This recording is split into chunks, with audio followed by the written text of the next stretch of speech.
Hi guys, so for today's vlog, so ayan, umaga na naman. Syempre, same routine, gigising, magkakape, papasok, and then uuwi.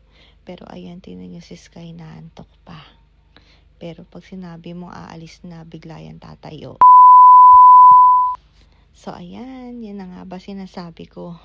Basta sa alisan, sa galaan, syempre si Ate Sky nangunguna yan. So tingnan nyo naman. Tinitignan niya ako. Sabi niya, siguro, anong ginagawa mo?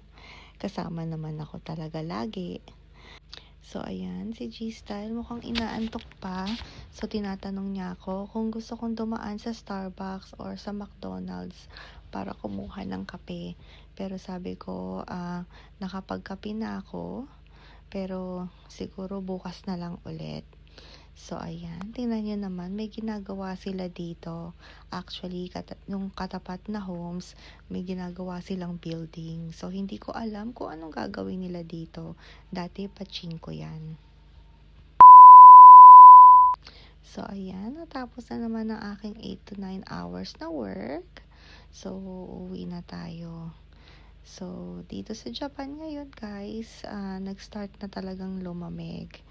Ayan, nararamdaman na namin ang malamig na panahon. Pero yun nga, gustong-gusto ko talaga yung fall season.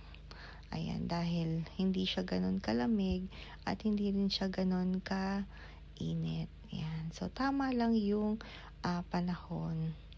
So, ayan, nakapagluto na si G-Style ng pork sinigang. So, kakain na tayo ng dinner. At ayan, meron ding fried fish.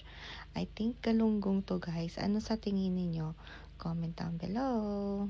Pero masarap to, guys, lalo na pag bagong luto. At ayan, meron din siyang biniling parang okoy yata to. Ganun yung lasa niya. So ayan, lalo na kung nilagyan mo ng suka. So masarap siya, guys. So tara, kain na tayo. Pero syempre, wala tayong rice. So ayan, kain na tayo. At ayan, umuusok-usok pa.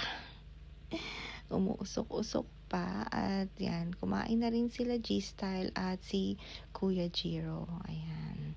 So, kasabay ko lang din silang kumain. So, kung napanood yung mga video ko, na minention ko na lagi ko naman silang kasama kumain pag ganitong oras. Ayaw lang nilang magpa-video.